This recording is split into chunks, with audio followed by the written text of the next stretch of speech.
Good morning, everyone. Today I'm going to talk about the potential impact of climate change on the Intra-American Sea. First, I would like to acknowledge my collaborators, Dr. Sanjay Lee, Barbara Morley, and John Lampkin at the Southeast Fisheries Center, and David here, Mitch Roper at the Roper Fishing Company, and Frank Mueller-Cargo at the University of South Florida. First, I will talk about the motivation and background for this work. Because this work mainly collaborates with the fishery people, they are interested in the bluefin tuna spawning process. While the Gulf of Mexico is the major ground for bluefin tuna spawning, the spawning process mainly occurs in springtime, mainly from April to June. So it's temperature dependent. The optimal temperature for bluefin tuna spawning is from 24 to 28 degrees. Our early work has shown area in Gulf of Mexico with a high probability of larval occurrence will greatly reduced by late 21st century. Also, the high ocean temperature in Gulf of Mexico and the Caribbean Sea region can result in severe coral bleaching events. The repeated coral bleaching events since 1980s have been attributed to the anthropogenic climate change. So it is important to study the warm feature in the Gulf of Mexico and the Caribbean Sea for predicting. Also, it is important to study the warm feature in Gulf of Mexico for predicting the future tropical cyclone into the future. For example, the hurricane Orca and Katrina suddenly intensified when passing over the warm eddies of loose currents. So studying the upper ocean temperature in Gulf of Mexico and the Caribbean Sea is important for predicting the bluefin tuna spawning habitat, coral reef bleaching, and hurricane activity. However, early studies have shown the RTCC models have limitations. The typical resolution for RTCC models is about 100 kilometers, which is too coarse to study the ocean feature in Gulf of Mexico, especially to study the characteristic loop current. So it is important to use the downscaled high-resolution model to study the ocean feature in Gulf of Mexico. Our early work has shown the loop current will be reduced to 25% during the 21st century.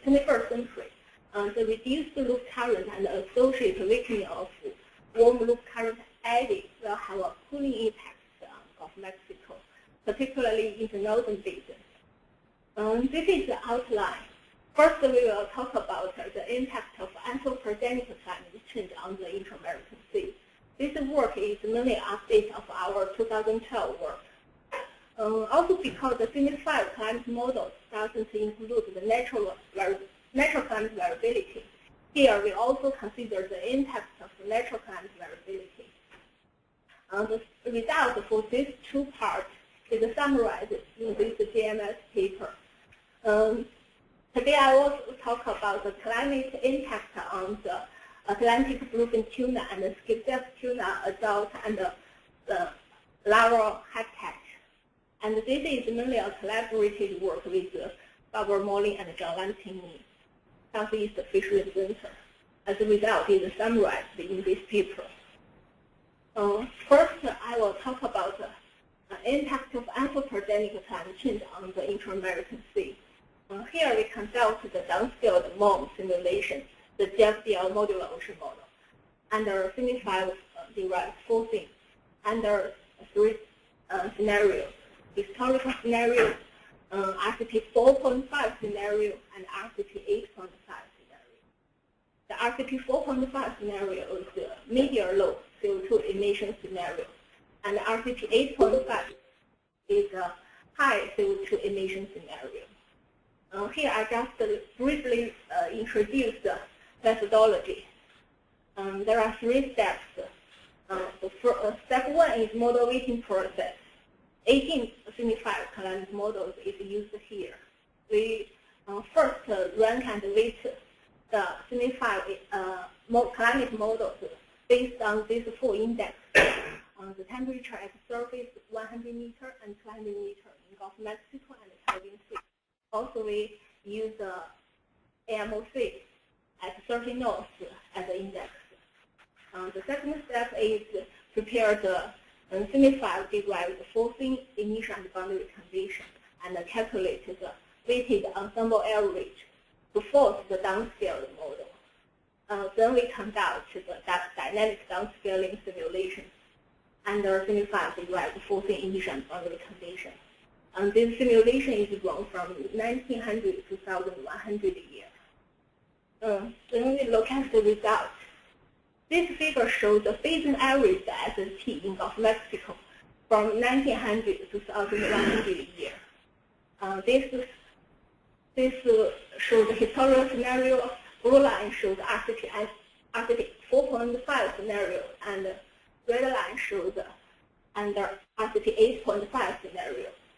We can see under Arctic 4.5 scenario, the temperature increase is about 1.5 degrees. And the Arctic 8.5 scenario, temperature increase is about 3 degrees. To explore more, we look at the spatial pattern. This figure shows the SST difference between late 21st century and the late 20th century under Arctic 4.5 scenario. With this upper panel shows the SST difference based on the semi-5 climate model. Lower panel shows the SST difference based on the downscaled high-resolution model. With the left panel shows the AMG season, the major season for bluefin tuna spawning. Right panel shows the summertime, ASO season. We can see, comparing the climate models, there is reduced warming in northern Gulf of Mexico in AMG season, which will properly mitigate the reduction of bluefin tuna spawning grounds. If we look at summertime, we find that there is increased warming along this northeastern Gulf shelf, and also increased warming in Caribbean Sea region. We think this intense warming in these regions may have a great impact on hurricane activity. Also, this increased warming in the Caribbean Sea region may cause more coral bleaching events. This figure is same as the previous one, but shows under Arctic 8.5 scenario. We can see the spatial pattern is similar, but the temperature increase is more intense. Still, the result is consistent. Still, reduced warming in northern Gulf of Mexico and intense warming in this northeastern Gulf shelf. The temperature increase in this region is about 4 degrees. So the reason why there is intense warming in this region, possibly due to the shallow water depth in this region. The water depth in this region is less than 200 meters. So the increased surface heating cannot be dissipated by vertical mixing with deeper layers. Also, this region, the surface ocean circulation in this region is quite weak, and also isolated from the deep ocean region, and deeper Gulf of Mexico region. So the increased surface heating cannot be dissipated by the horizontal advection from the relatively cooler interior region. And this intense warming in this region may also have an impact to the fish habitat. This figure, the blue color region, shows the essential fish habitat region. This blue color region. We can see it's consistent with the intense warming region. And this West Florida shelf and Louisiana, Texas shelf are essential habitats for commercial and recreation fisheries. For example, the snapper and grouper, and also for some endangered species. Many of these species spend their whole life on the hard bottom habitat. So the question is, what about the tolerance of this species to the the 4-degree temperature increase. So we will explore this more in the future.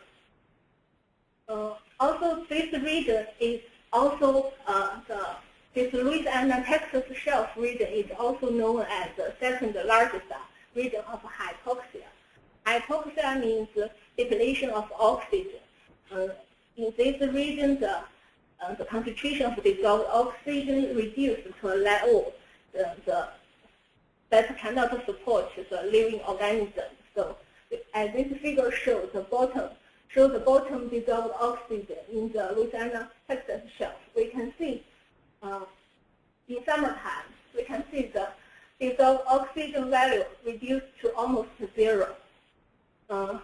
And the hypoxia events mainly occur in late spring and summertime. During this summertime, the freshwater discharge from Mississippi River, which will make the water column more stratified, which will reduce the mixing, vertical mixing, so the oxygen cannot go to the bottom, which will cause the hypoxia event. Also, the high nutrient input from Mississippi River will cause more biological effects, which can consume or use up the oxygen in the ocean, which will also cause more frequent appearance of hypoxia. During the 21st century, as water temperature increases, the water became more stratified. This will lead to the depletion of oxygen. We will also interested in this hypoxia event. In addition to the thermal stress, some thermal effects, we are also interested in the dynamic effects. So we look at the surface current. The left panel shows the surface current in late 20th century. We can see it shows the west boundary current system with Caribbean current, Yucatan current, loop current, and Florida current. And this figure shows the differences between late 21st century and late 20th century. We can see the western, the difference follow this direction. This means the Florida current, loop current, and Caribbean current are significantly reduced during the 21st century. In next two slides, we also look at the vertical sections of temperature and velocity along this Yucatan Channel and along this vertical section in the Caribbean Sea region. This is the result. With upper panel shows the temperature across the Yucatan Channel. Lower panel shows the currents across the Yucatan Channel. Left panel shows the 20th century, 21st century, and anomaly. We can see the simulated temperature increase across the Yucatan Channel is about 3 degrees in the upper 100-meter temperature. The temperature warming is reduced in deep layers, about 2 degrees from 200 meters to 400 meters. And the temperature increase is about 1.2 degrees in this from 800 to 1,000 meters. Also, if we look at the meridional velocity, we can see the Yucatan Channel is reduced during the 21st century, mainly in this west side of the Yucatan Channel. Also, we notice there is intense warming from 200 meters to 400 meters. This is probably due to the relaxation of thermal slope. If we look at the vertical section in the Caribbean Sea region, we can see the Caribbean current is also reduced, and there is intense warming in this South American coast. This is also linked to the relaxation of thermal slope across the Caribbean current, and also linked to the reduced Caribbean current. Because the importance of western boundary current system, we calculate the volume transport across the Yucatan Channel and also calculate the Caribbean current transport and the AOML index. We find that both the Yucatan Channel transport, Yucatan current transport, and the Caribbean current transport will be significantly reduced during the 21st century under both scenarios. This is consistent with the slowing down of AOML. Also, if we look at the AOML structure, we can see the AOML structure is also reduced during the late 21st century. Summary for this part, both the Yucatan current transport and the Caribbean current transport will be reduced by 20 to 25% during the 21st century. This is consistent with the slowing down of AOML, also consistent with our early work. In AMG season, there is a minimum warming in northern Gulf of Mexico due to the reduced loop current, which will probably mitigate the reduction of bluefin tuna spawning grounds. In the ASO season, there is an increased warming in the Caribbean Sea due to the relaxed thermohaline slope, which may cause more coral bleaching events. And also the intense warming in northeastern Gulf Shelf and West Caribbean Sea may cause reduced fish habitat and increase the hurricane activity. Next part, we will talk about the impact of natural climate variability on the Intra-American Sea. This plot shows the observed SST variability in northern Gulf of Mexico during the 20th century. We can see the upper one is the total, lower one is the trending. We can see this observed SST anomaly show a long-term variability similar to magnitude oscillation. The amplitude of this natural climate variability is as large as 0.5 degrees, which is comparable to the ST increase projected by 75 climate models by mid-21st century. So here we will also explore the impact of natural climate variability on the Intra-American Sea during the 20th century using the high-resolution model. This is the result. This figure shows the EOF analysis of SST. We can see the first two modes explain more than 60% of the total variance. This is EOF mode 1 and this is EOF mode 2. If we look at the time series for EOF mode 1, we can see it shows a long-term variability similar to Atlantic magnitude oscillation. If we compare this time series with the AOML index, the correlation coefficient between them is 0.76. This means the first mode is mainly AOML mode. Also, it doesn't show much seasonality. If we look at EOF mode 2, we can see it shows a dipole structure with negative anomaly in Gulf of Mexico and a positive anomaly in Caribbean Sea. This is also a part of the well-known North Atlantic triple mode. If we look at the average magnitude of SST anomaly for each month, we can see SST PC2 show a large seasonality, with this FMA season is peak season.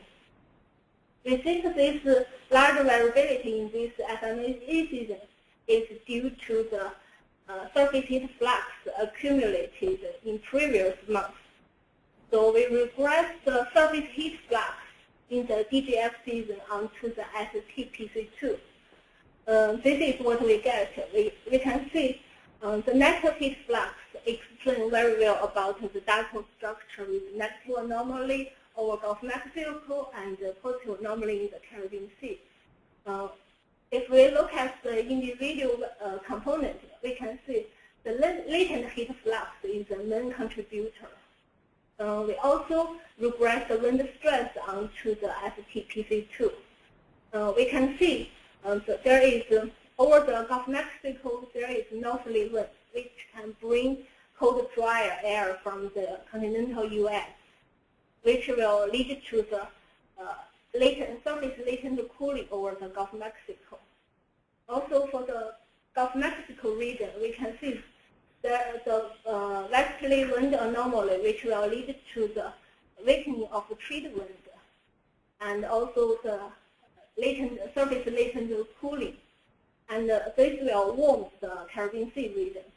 Also, the reduced trade wind in this coastal region will also lead to the reduced upwelling in this region, which will further contribute to the warming of the Caribbean Sea region. Then we also look, because of the importance of western boundary current system, we also look at the volume transport across the Yucatan Channel. This upper panel shows the total volume transport during the 20th century.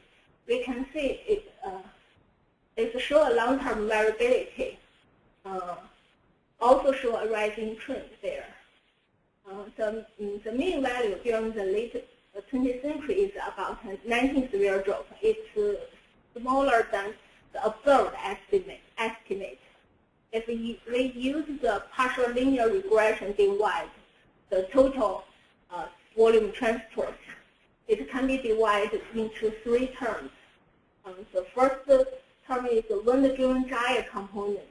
Second term is AMOC component, and this is the residue. And this first 2 term is also called reconstructed volume transport. In this panel, the blue line shows the total volume transport. The red line shows the reconstructed volume transport. We can see they are significantly correlated, and both show an increasing trend during the 20th century. If we look at the wind-driven gyre component and AMOC component, as shown in this plot, the blue line shows the wind-driven gyre component, and the red line shows the AMOC component. We can see the AMOC component show a similar positive trend, and also significantly correlated with the total volume transport. The wind-driven gyre component doesn't show any trend. And also, if we look at this total volume transport, there is an increasing trend during this period, and there is a reduction from 1990s to 2010. We can see the reduced volume transport is due to the wind-driven component. Summary for this part, the ST first mode is AMO mode, second mode is IS cycle mode with latent heat flux is the main contributor. The Yucatan Channel transport is largely driven by wind stress curve in the severe drop interval and the AMOC. If we calculate the annual SST anomaly in Gulf of Mexico during the 20th century and calculate its standard deviation and add it as uncertainty for future SST projection, with this light color region show the uncertainty due to the natural climate variability. We can see this uncertainty due to natural climate variability is large. Under RCP 4.5 scenario, the greenhouse gas-induced SST increase in Gulf of Mexico over 26-year period is statistically significant considering the natural climate variability. So the natural climate variability should also be considered for future SST projection.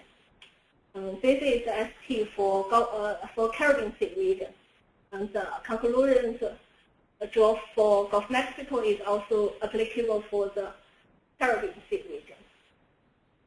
Then we talk about the climate impact for Atlantic bluefin tuna and skipjack tuna adult and larval habitat. Our objective is to extend current knowledge of climate change impact on Atlantic tunas. Here we apply the temperature field from the downscaled high-resolution model to the habitat model for 2 life stages, the adult and the larvae. for two tuna species in the IF region. One is the skipjack tuna, the other is bluefin tuna. And this is mainly a collaborative work with Barbara Morley and John Lampkin. The result is mainly summarized in this paper. First, I will talk about the data used for developing habitat model. Barbara, using the boosted classification tree to develop her habitat model. The data she used for the adult data is get from the ARCAT Task2 database from 2000 to 2009. The larval data is get from the CMAP database. And for the environmental used, here we use 4 environmental variables: the surface temperature, 200-meter temperature, water depth, and a seasonal trend of SST. For adults, the SST is get from NOAA 4-kilometer AHR dataset. 200-meter temperature is get from ECHO2 dataset, and the water depth is get from NOAA 1-meter geodepth bathymetry. And for larval, both the SST and 200-meter temperature is get from CTD as most CMAP location. If the data is missing, we get it from the following model output. First, we look at some details about the habitat model for adult and larval skipjack and bluefin tuna. We mainly focus on this part, the variable importance.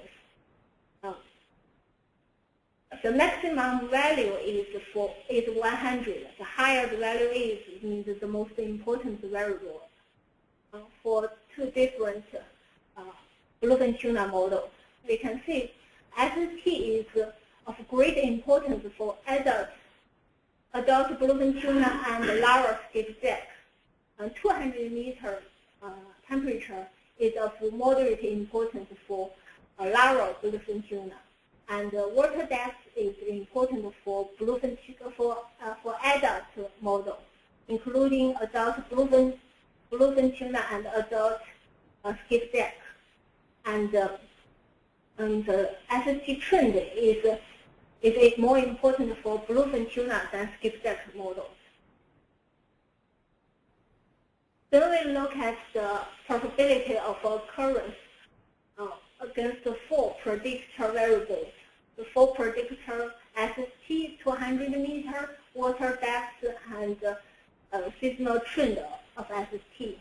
This figure shows the comparison of model and observed probability of occurrence for larval and for adult and larval skipjack and bluefin tuna. This left panel shows the adult.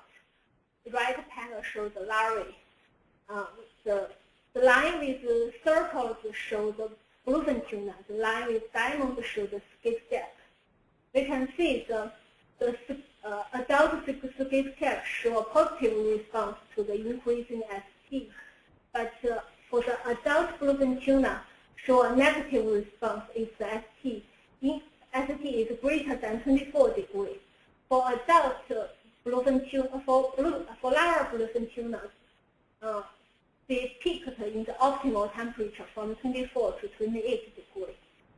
For 200-meter temperature, we can see both the adult bluefin tuna and the larval bluefin tuna show a weight negative relationship with 200-meter temperature, while the skipjack show a slightly positive response.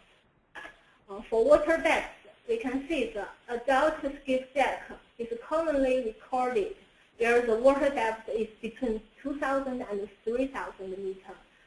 But for adult bluefin tuna, they are mostly at where the water depth is up to 6,000 meters. For SST trend, we can see the SST trend is more important for bluefin tuna than skipjack tuna model. Here is a model training part. Then we apply the temperature field from the downscaled high-resolution models and to the habitat model. This is what we get, the projected bluefin tuna and skipjack favorable habitat for different seasons in Gulf of Mexico and the Caribbean Sea. With the solid line means Gulf of Mexico, dashed line means the Caribbean Sea. And the left panel shows bluefin tuna, right panel shows skipjack tuna. Upper panel shows the adult, lower panel shows the larval. You can see the adult bluefin tuna habitat is highest in Gulf of Mexico during winter time and springtime. For larval bluefin tuna, only for the springtime. Both the adult and the larval bluefin tuna will reduce during the 21st century. But for skipjack, we can see the skipjack habitat extent in Gulf of Mexico and the Caribbean Sea will increase during the 21st century, particularly under RCP 8.5 scenario. The increase was the strongest during the summertime. When we look at the spatial pattern of the probability of occurrence for first for bluefin tuna, and the left panel shows the present day, right panel shows the late 21st century under RCP 8.5 scenario, and the upper panel shows adult, lower panel shows larvae. We can see the adult bluefin tuna was common in Gulf of Mexico and the North Bahama region in wintertime and springtime. For larval bluefin tuna, mainly in springtime and in northern Gulf of Mexico. By the end of the 21st century, we can see both the winter and the spring habitats for adult bluefin tuna will be reduced. And also for larval bluefin tuna, the probability of occurrence will also be much lower during the late 21st century. For skipjack, we can see the adult skipjack is very common in Gulf of Mexico and the Caribbean Sea region in all seasons, except those regions, those deep oceans in central west Gulf of Mexico and the shallow shelf region.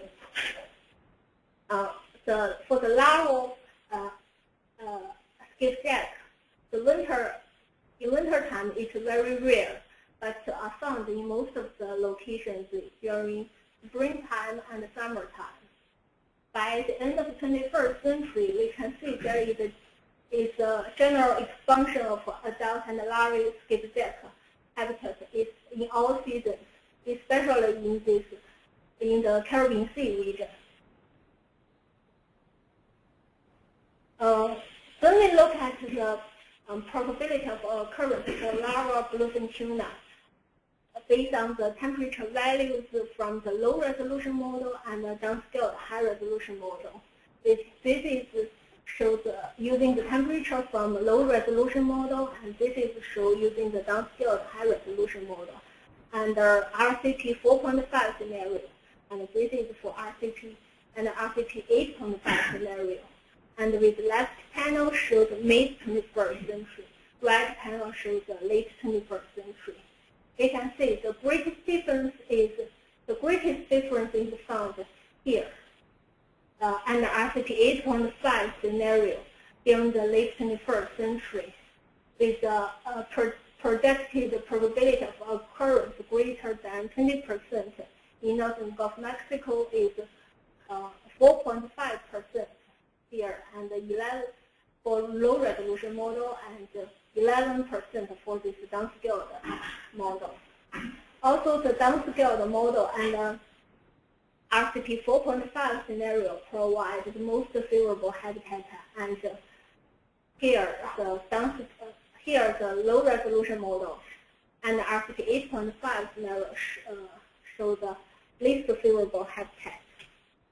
Summary for this part: there is a marked temperature-induced habitat loss for both adult and larval bluefin tuna on their northern Gulf of Mexico spawning ground.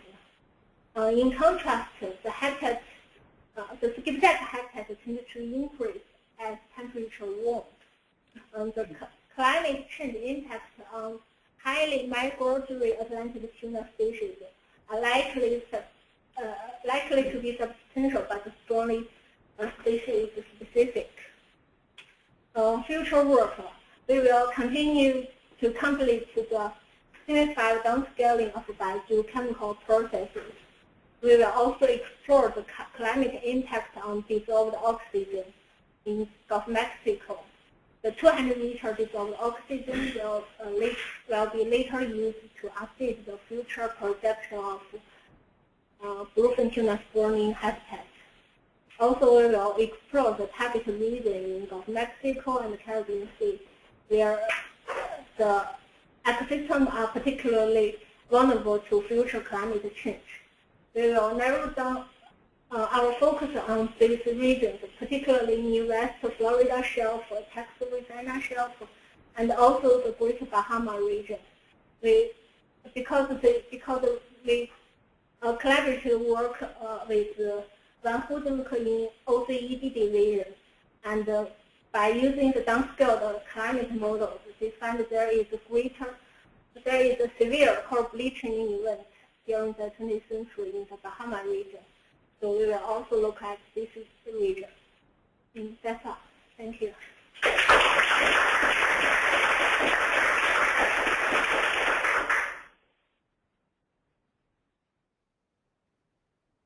Questions? So I just have a question about, you probably said this, when you did a downscale experiment, there are couples? No couple. Not okay. So just to use the surface flux force the downscaled model from a simplified model. And I guess I have a question about what natural variability meant in this. For natural climate stability, we use the 20th century reanalysis and the SODA data as four things. Yeah. I'm curious to know how would the model work in very coastal areas, since we're going to explore more species the habitat of. You mean the intense warming region? They work on the coastal areas. So you mean the intense warming region? Yeah, in some of the regions of the Gulf of Mexico that you want to. Yeah, we will explore later for the calculate the heat budget analysis there. Yeah, this model is a post-resolution model for the coastal process. So we want to use a different model in the future. Downscaling using this downscaling model. Further regional downscaling using ROMs, and then look at that's our future. That fishery is like increasing now as a result of increasing as temperature warming. But is it something that's commercially fished? Commercial fish? Yeah, it's a commercial fish. Not as well. Not a good trade.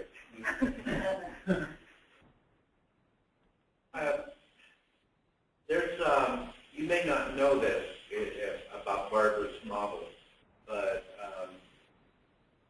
in your impact on the adults, the bluefin tuna adults and the larval survival, they go in opposite directions. So if the water is warmer, you have fewer adults. If the water is warmer, you have more larvae. So what that seems to mean is that the warmer water is very good for larval survival compared with cooler water. So even though there are fewer adults spawning in the springtime. So the spawning goes down when the temperature increases, but the larval survival increases. I mean, fisheries people here, is this right? Yeah, could be right, but larvae are very sensitive to changes of temperature in the stages. I I don't know if they have been done for this species, but in general terms, yeah, it's good. Yeah, the larvae, presumably there's less spawning going on if it's water worms. And yes, you have more larvae No, down could the be more road. spawning, I think. But Could be more spawning. So There are the fewer higher adults. temperature will be But they're showing that with the warmer water, there are fewer adults.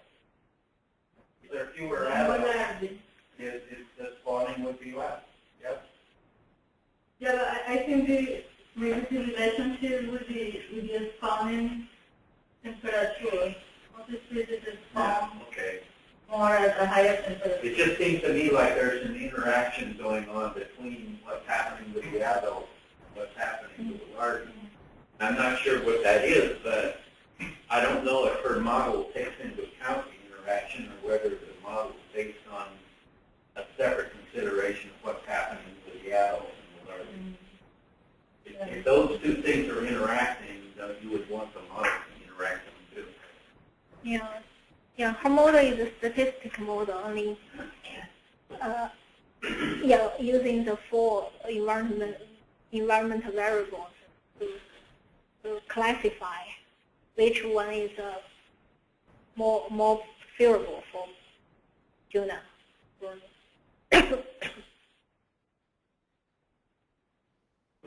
Okay. Can you pull up that slide that showed the AOML, the breakdown of the Yucatan? Okay, sure. The AOML. This one? Yeah, No, way back. But forward. Oh, this one. Oh, yeah. that one.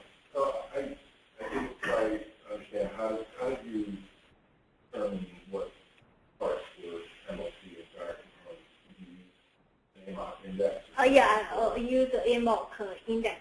At 31? Yeah, at 30 knots. That's the MLC in there, is that? Yeah, the wind-driven part. Wind-dry is using based on the swirl-dropper relationship, integrate the wind stress from the east coast to west coast along the altitude. So you can. Does that explain everything, those two indices, or is there some leftover variance or residual with? Yeah, there is some residue here. Here, we mainly show the variability. Yeah. I have one other question too. Have you guys looked at salinity in the Caribbean in the future in areas? Kind of an interesting problem because at least the previous versions of the SST model kind of showed a really dramatic drop in precipitation in the Caribbean, like one of the local hotspots or drying. But then at the same time, the MLC reduced the drainage of less fresh tropical waters, basically. But then it's debate about whether which way it's going to go. Is it going to get saltier because less this? Surface flux is changing too, right? Is the salinity in the Caribbean observed variability? Is it due more to inside to precip over the Caribbean or to runoff from South America? I don't think you know the answer to that. But yeah, runoff from South America, how much of that is, well, that's one of the reasons why you have all this fresh input, right? The MLC is kind of carrying some of that deep Amazon. You would think, yeah. And you know, and so that begs the question of what's going to happen with the Amazon convection. Magnetic question. I don't know what that answer is.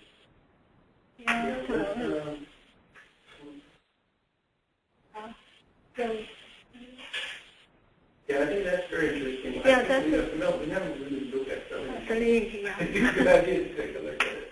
And then another, one point you raised with Davidson question is that we talked to people at GFDM model, because we're using GFDM model, and what they think is that we will run out, and then those things, they don't know what will happen in the future. So what they do is they just put the trend entry, climatology there, so that we will run. They're not considering because they may get something from the model, but they cannot trust it, so they're not putting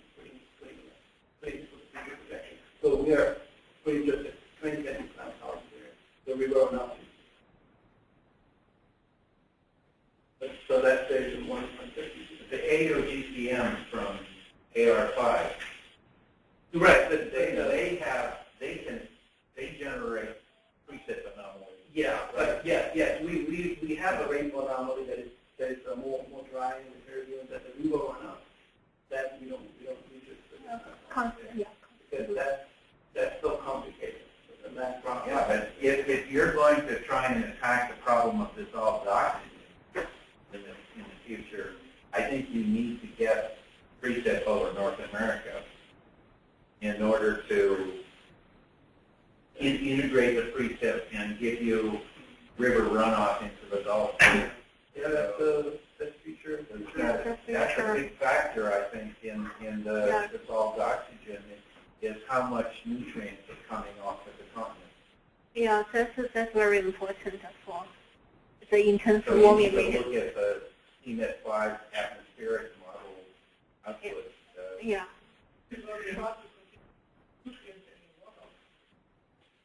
Well, so then the question is, if you look at runoff statistics for the 20th century and look at whatever data you have for the nutrient supply or the dissolved oxygen, what are those relationships? Because that's going to inform what you expect in the future.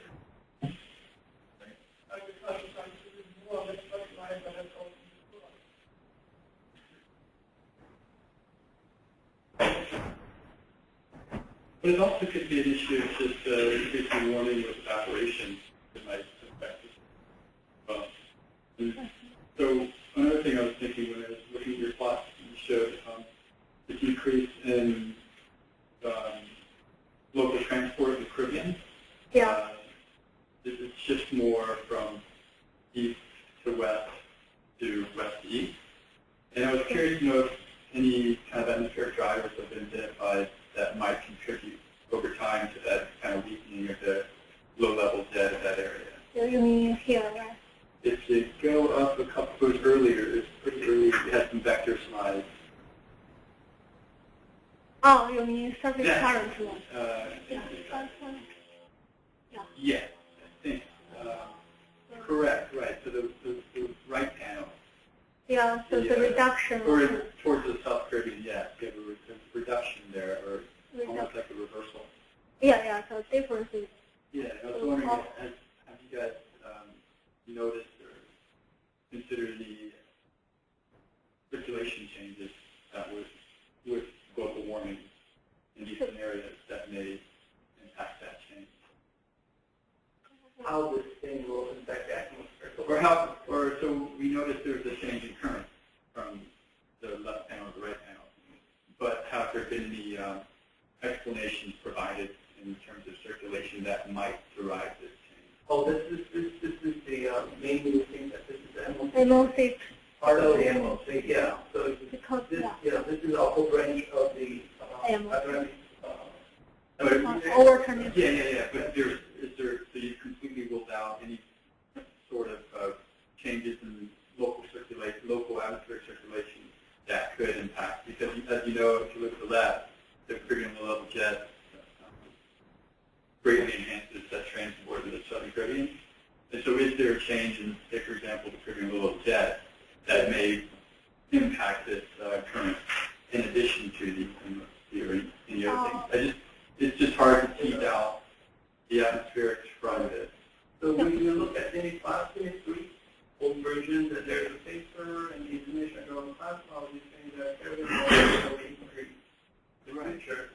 But which is kind of counterintuitive to what you'd expect. Right, but again, you were looking at the Caribbean over there in the 25, and it was actually, Yeah.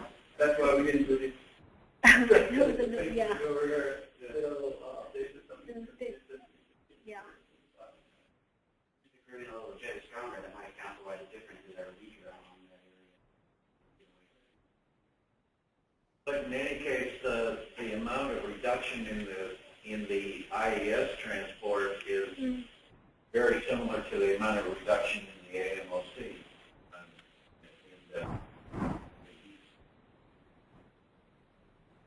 suggest that these differences are being driven by the overall overturn circulation. It